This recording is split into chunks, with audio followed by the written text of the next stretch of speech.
Bom dia, sejam bem-vindos a mais uma edição de Family Business Talks. Hoje iremos abordar as complexidades inerentes aos negócios familiares. Connosco, eu sou o Arthur, este é o Hugo e connosco temos Bruno Cunha, dono e sócio-gerente da Casa Piriquita. A Casa Piriquita é uma das pastelarias mais icónicas em Portugal, fundada em 1862. Bruno Cunha faz parte da sexta geração ainda da fundadora. Ahm, Bom dia, Bruno Cunha. Bom Bruno, dia, obrigado pelo convite, desde mais. É uma honra e um privilégio estar aqui. também para nós é uma honra poder entrevistá-lo. Bruno, poderia partilhar a sua história pessoal e como acabou por assumir a liderança da Casa Piriquita? Claro, a forma como eu assumi a liderança da Casa Piriquita é um pouco... é derivado a uma catástrofe que aconteceu na minha vida. Portanto, em dia 24 de maio de 2021, o meu pai partiu subitamente e realmente a Piriquita ficou sem, logo, além de ser um negócio familiar, como vocês muito bem afirmaram, ficou sem o seu gerente, neste caso. E eu, representando aqui a parte do meu pai, tive que tomar aqui as rédeas do negócio. Posso-vos dizer que já estava um pouco relacionado com, mas não fazia a menor ideia de que a minha formação académica nem sequer é de gestão. Eu sou licenciado em comunicação e tenho mestrado em ciências da comunicação. Portanto, não sabia absolutamente, não digo nada, mas pouco ou nada daquilo que sei hoje, agora 4 anos, quase 4 anos depois. E, infelizmente, foi derivado aqui à morte súbita aqui do meu pai, que assumi aqui a gerência, inicialmente partilhada com um familiar meu, neste caso o meu tio, irmão do meu pai, que o ano passado chegámos a acordo que saiu então da empresa e fiquei eu então o sócio maioritário, juntamente exclusivamente com a minha mãe, que tem uma pequena percentagem, e somos apenas os dois. Bruno, temos conhecimento que a Casa Piriquita tem uma relevância a nível nacional e que não ganhou a sua fama de um dia para o outro. Portanto, calculamos que já venha de algumas gerações atrás. Gostaríamos que nos dissesse um bocado como foi crescer numa família que tinha um negócio tão relevante. Ah, foi. Posso-vos dizer que às vezes era uma casa muito cheia. Era uma casa muito cheia. E às vezes não parecia uma. Era um misto de negócio com família. Era muito confuso. Aliás, para uma pessoa que nasce, que chega a uma fábrica, que chega. E aliás, a casa da minha avó era por cima da Piriquita 1, onde está localizada a fábrica que distribui, neste caso, para todos os nossos pontos de venda. Era realmente uma casa muito cheia e eu acho tanto, era muito confuso para um miúdo que não sabia, e recordo perfeitamente isto, de chegar e ver, mas quem que é da família? Quem que é um funcionário? Quem é quem aqui? Porque era um ambiente muito próximo, era um ambiente muito chegado e muitas vezes até inclusive, e era sempre um ambiente de muito trabalho, muita azáfama, muita gente, muitos clientes lá fora, muitos funcionários. A família toda lá, os meus avós, os meus pais, os meus tios, os meus primos, era mesmo uma casa sempre muito, muito cheia. E, inclusive, na altura ainda me recordo de existirem funcionários que dormiam lá em casa, que pernoitavam na casa da minha avó, que, como disse há pouco, era por cima da fábrica, que infelizmente a minha avó já partiu em abril de 2023, dia 17, por acaso, está a chegar a data. E era sempre muita, muita gente. E pronto, e lá está, havia sempre aquela aflição de que, ok, o neto da dona da Casa Piriquita, talvez aquela, modéstia à parte, a casa mais icónica de Sintra, não é? Seria tipicamente sintrense e tudo mais, sim. Diria que há mais algum momento marcante durante a sua infância que gostasse de partilhar connosco, relacionado com um negócio de família, claro. Ah, eu acho que diria. Eu, eu sempre fui um bocadinho à parte, não é? Porque acho que me foi sempre muito incutido. Daí eu dizer muitas vezes de a calamidade que aconteceu na minha vida com a partida subida do meu pai, não era, não era de esperar que fosse eu a assumir.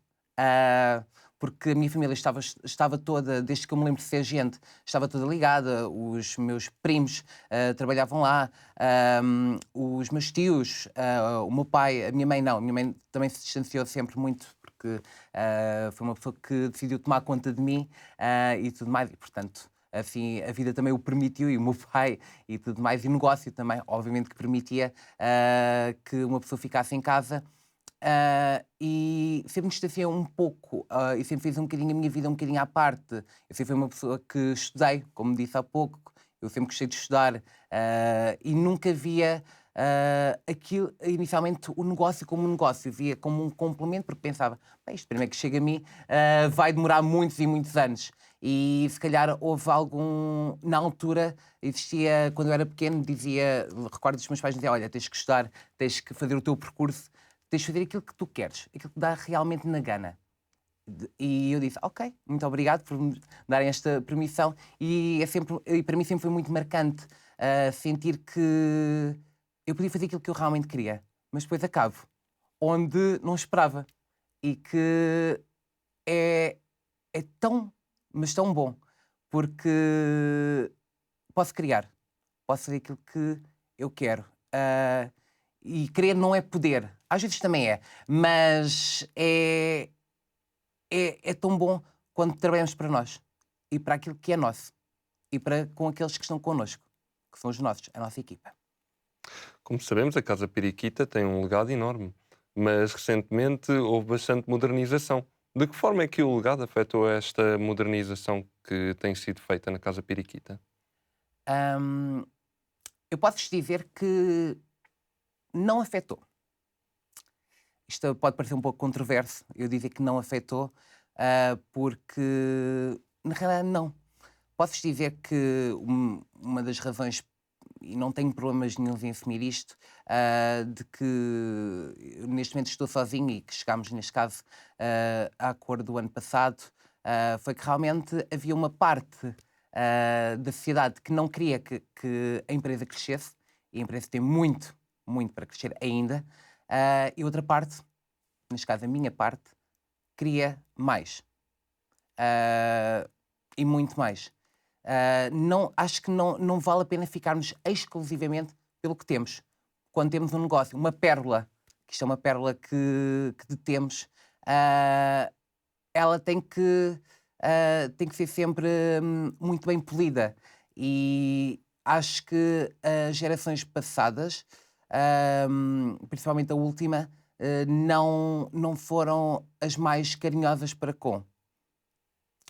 Acho também que, lá está, se calhar, fruto de alguma teimosia da minha parte, alguma. Também devido à minha tenra idade, não é? Tenho 33 anos atualmente. O meu pai partiu quando eu tinha 29, quando eu assumi aqui a empresa.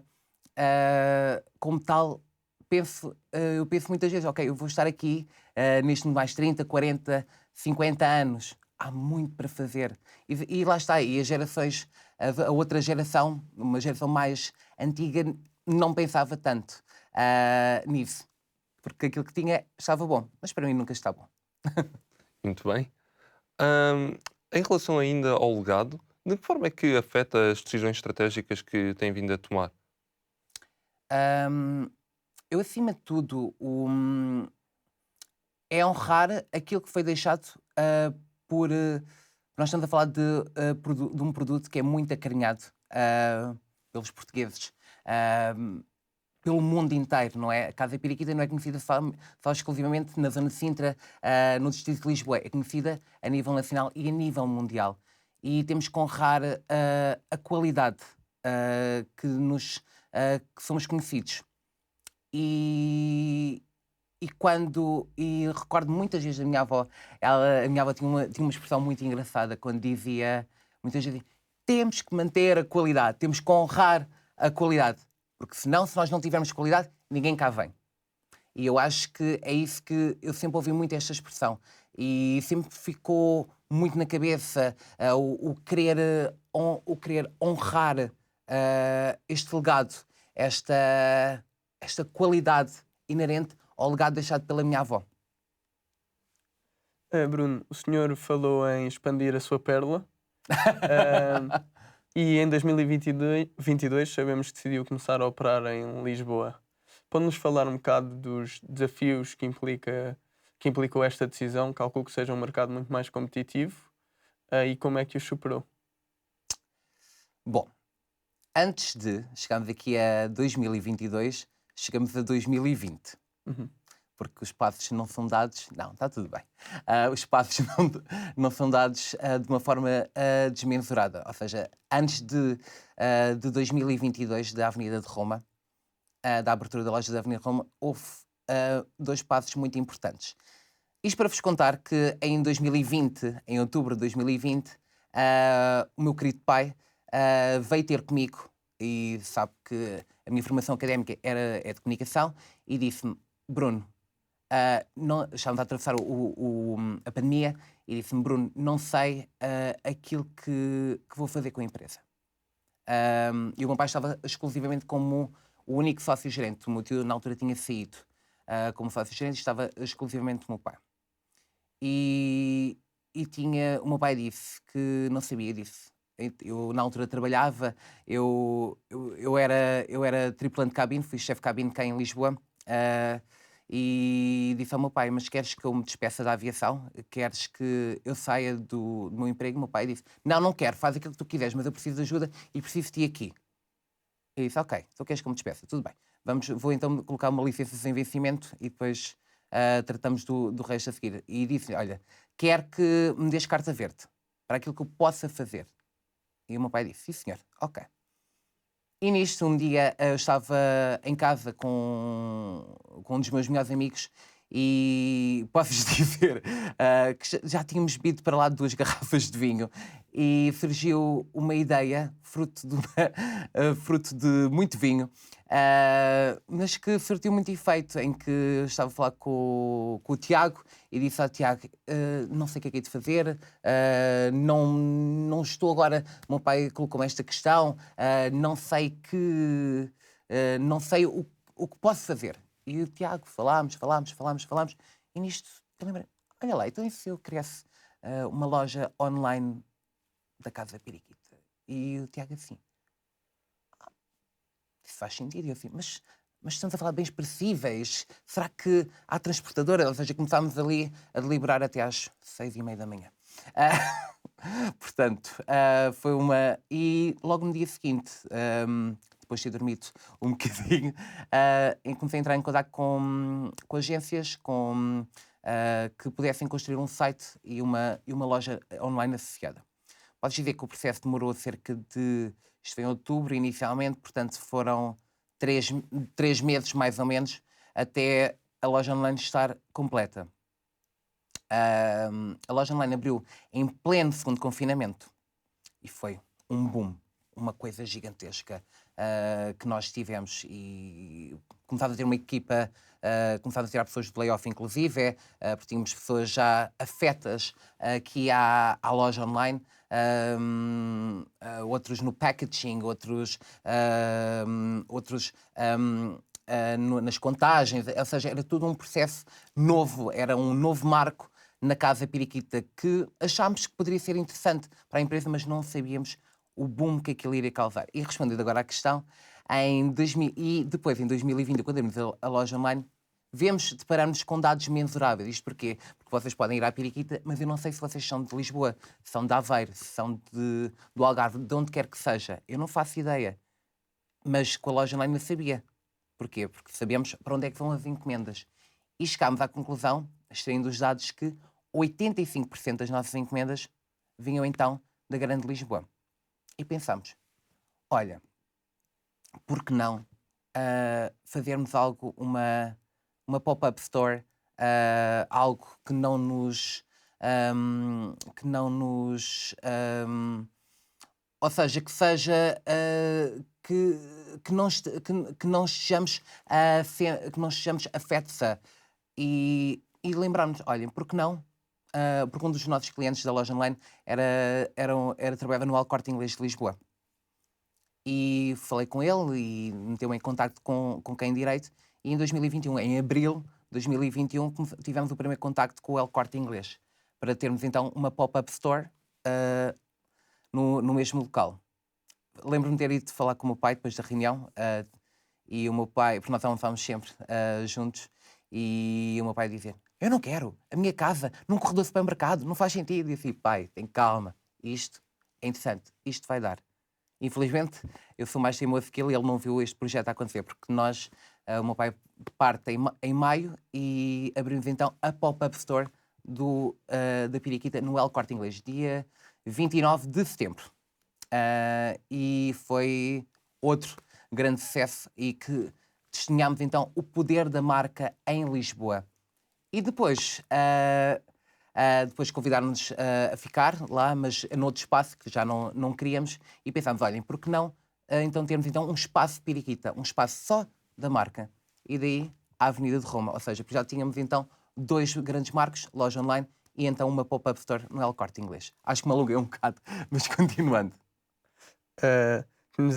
Chegou a abrir mais lojas em outros El Corte Inglês? Em vários? Não, São? só no de Lisboa, exclusivamente. Ok, muito obrigado. A sua empresa manteve as receitas originais, como se vê pelos famosos travesseiros. No entanto, foram introduzidos novos métodos, tanto na modernização da produção, como no alargamento dos pontos de venda. Como gera a necessidade entre a preservação da tradição inerente com também o que o mercado necessita da modernização? Como gera este balanço entre tradição e inovação?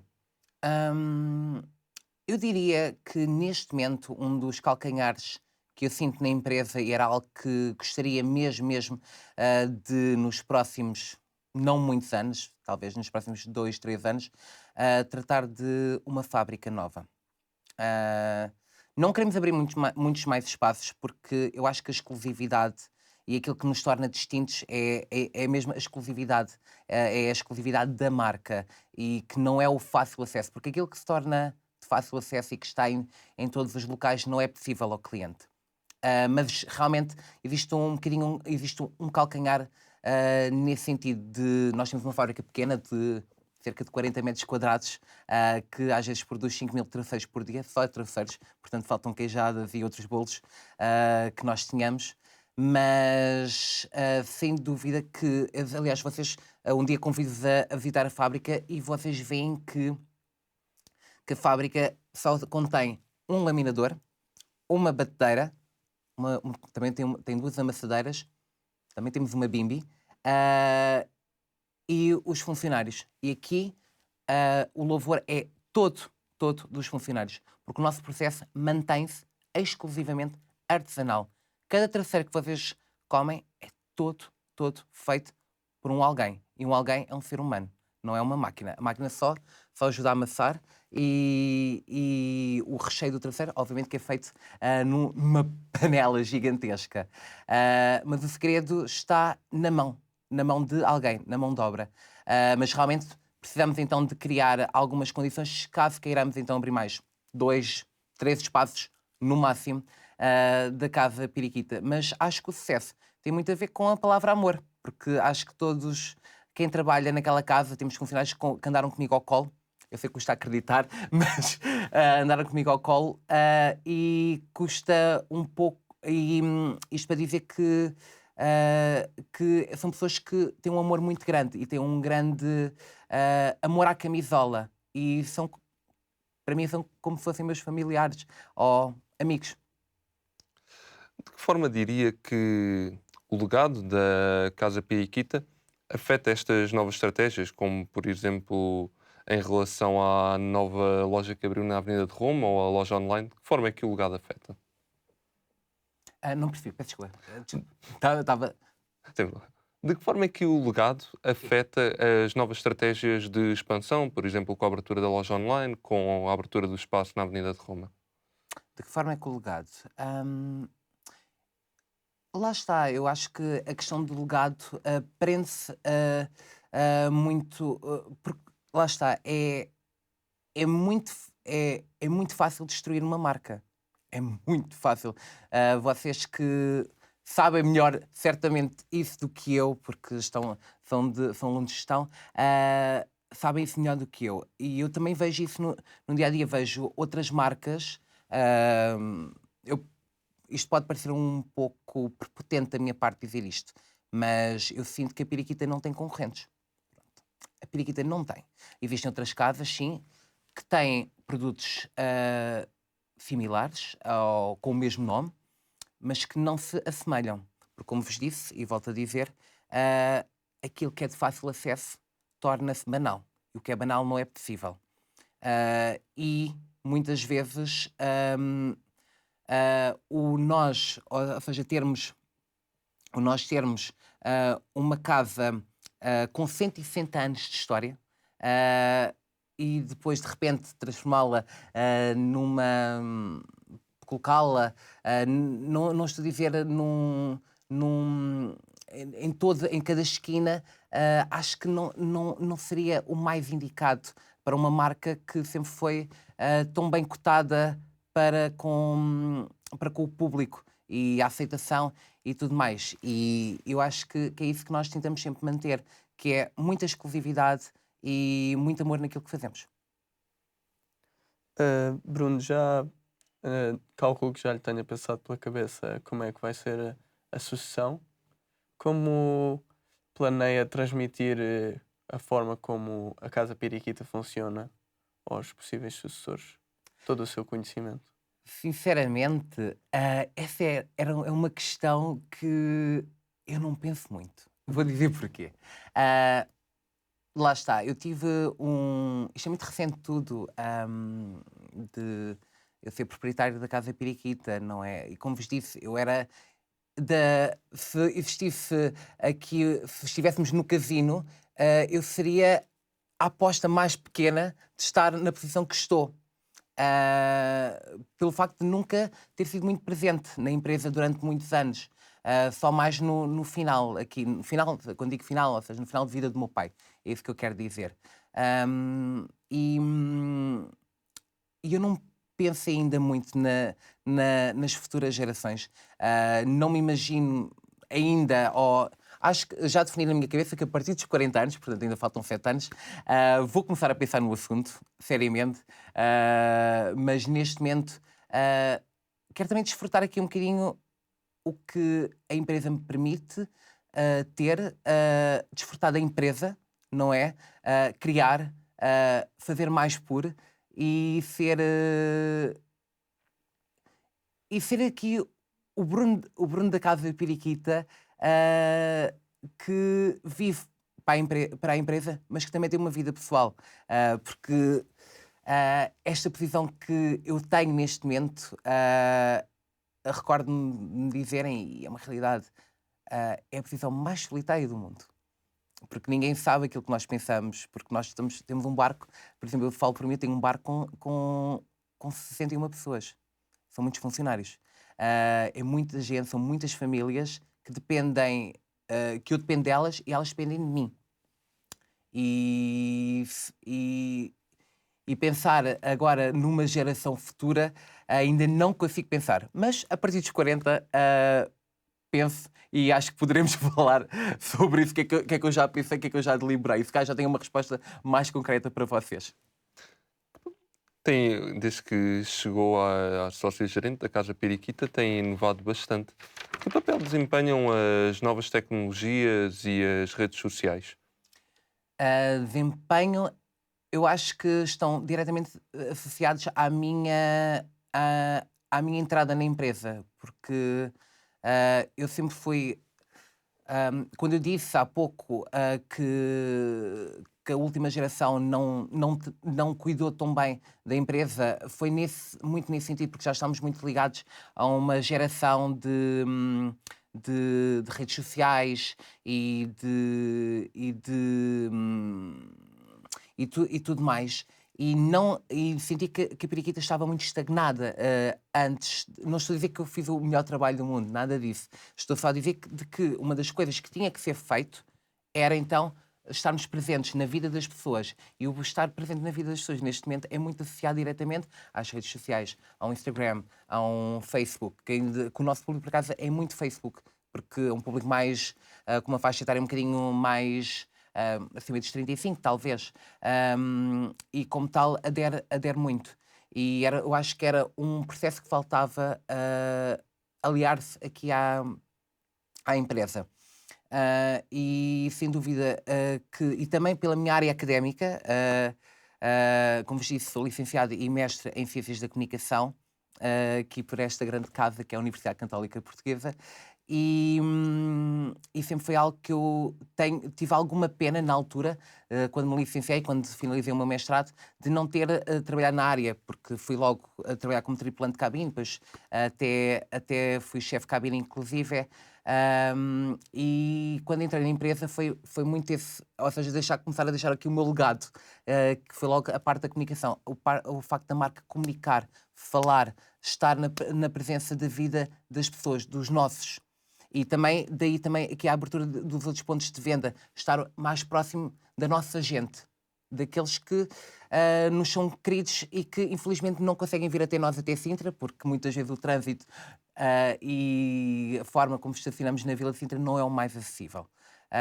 Pode ser que agora com as eleições as coisas se alterem, mas de uma forma geral o papel da comunicação e de tudo, redes, tudo, tem um papel muito importante atualmente e comunica muito. Em relação àquilo que tinha dito de não poder haver uma casa periquita em cada esquina, de forma a preservar a herança, tem a ver também com as redes sociais, como é que consegue preservar e promover a herança cultural da casa periquita, mesmo através destas novas tecnologias. Se vocês forem, por exemplo, abrir o nosso Instagram ou o que quer que seja, ou seja, vocês veem que é moderno, tem um ar moderno. Aliás, o nosso packaging é moderno, mas tem sempre aquele twist, que não é twist, é a nossa gênese, a nossa tradição. Não é, por exemplo, o nosso packaging, que o logo é um periquito, não é? Numa árvore e tudo mais, assim muito detalhado, o nosso logotipo. E depois as nossas caixas, por exemplo, é uma.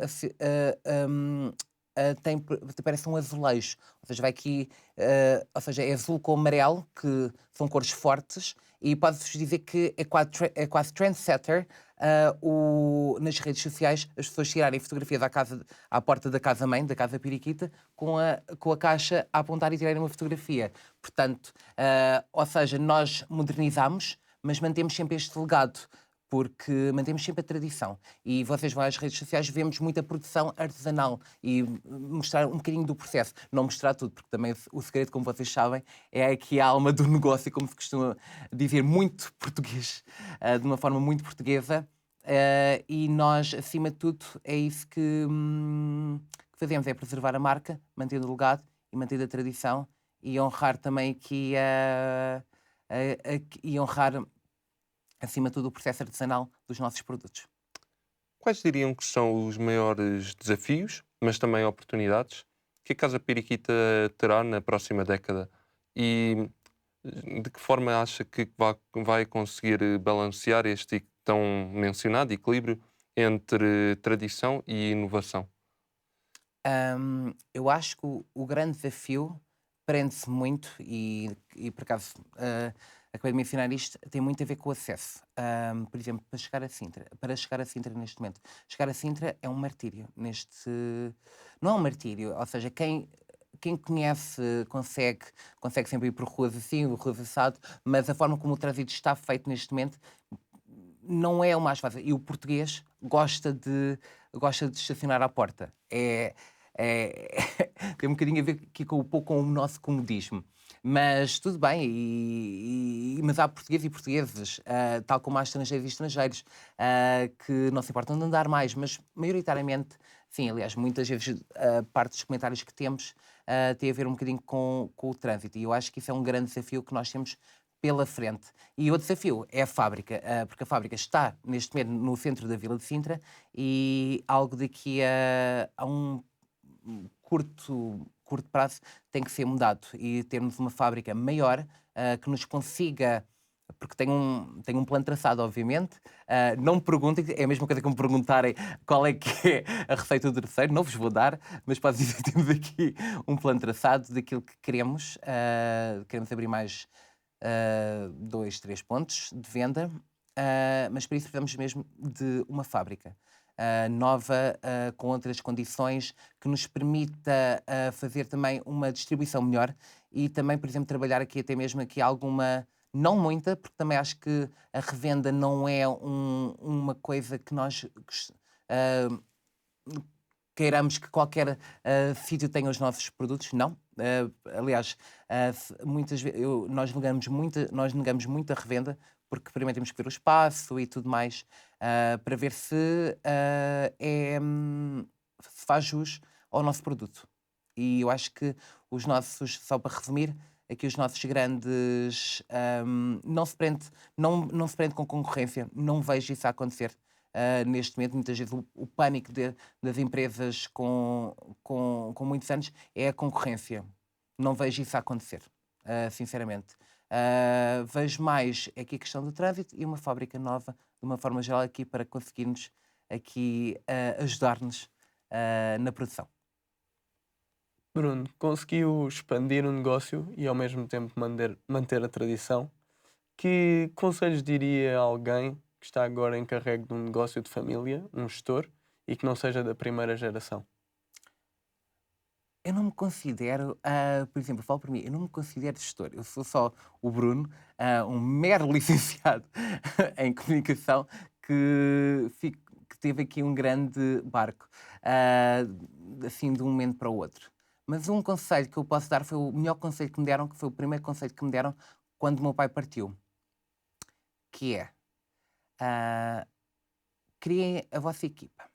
Eu não preciso de muita gente, não precisam. Eu posso ter 60 funcionários, mas depois há só 2 ou 3 no máximo que são ali os meus, aquelas pessoas que eu confio de olhos fechados, porque já basta a posição em si. A posição é muito solitária por si só, mas acima de tudo, sim, criem a vossa equipa, confiem, com cautela sempre, mas é criar a vossa equipa e alguém que vos ajude, alguém que queira o nosso bem, o bem da empresa. E acho que também um dos conselhos que eu tenho é errem. Errar é humano. Eu erro muitas vezes. E agora, não erro 2 vezes a mesma coisa. Não, isso é só burrice. Mas errem porque com os nossos erros nós sabemos que não vamos cometer outra vez esses mesmos erros. E arrisquem também e pensem o que é que a vossa marca pode trazer, qual é que é o negócio que vocês estão a trabalhar. Eu posso dizer que o negócio de Piriquita não são doces. O negócio da Piriquita é o negócio da felicidade. Porque posso dizer na pandemia que a maior felicidade que nós tínhamos não era as encomendas que nós tínhamos e o valor que íamos faturar com isso. Era o chegarmos a casa, inclusive eu fui aliás, eu quase não dormia nessa altura, era chegar à casa dos nossos clientes e dizer aqui chegou a vossa encomenda, e a cara de felicidade das pessoas era algo que era impagável, não havia preço para ver essa felicidade. E acho que acima de tudo errem, arrisquem, sejam comedidos e que construam a vossa equipa e aqueles que vos querem o bem. E acho que de uma forma geral, não. Porque também, lá está, gerir pessoas já é complicado por si também. E, portanto, e temos que nos saber gerir a nós próprios. Também essa questão, é saber gerir pessoas e gerir a nós próprios. Porque nós achamos que quando temos uma empresa, ok, nós somos a melhor empresa do mundo, vamos mudar mentalidades. Não, nós não conseguimos mudar toda a gente. Nós não conseguimos, como aquelas pessoas que dizem que são 365 dias felizes por ano. Não são, ninguém o é. Tal como também nem todas as pessoas estão contentes com as empresas para que trabalham. E também, naturalmente, a relação entre a entidade patronal e funcionário é naturalmente conflituosa, porque, por exemplo, foi uma das coisas também que eu aprendi logo, que inocentemente eu achava que, ok, vou mudar, vou fazer diferente, e realmente fiz, mas há sempre alguém descontente, há sempre um conflito, porque nós achamos, ok, como entidade patronal, podemos... o que o funcionário tem que dar mais e o funcionário acha que, por exemplo, poderia receber outro tipo de condições ou mais e melhores condições. E nós pensamos, não, mas para isso tinhas de esforçar e fazer e acontecer. Ou seja, e é meter um bocadinho os pés na terra e gerir as nossas emoções e aquilo que nós aspiramos. E só assim é que nós conseguimos aqui a nossa felicidade no negócio, tanto a nível profissional como pessoal. Muito obrigado, Bruno. Obrigado. Esta foi mais uma conversa de Family Business Talks. Agradecemos mais uma vez ao Bruno por ter partilhado connosco o seu conhecimento. Esperamos que os nossos ouvintes tenham apreciado tanto como nós e até à próxima.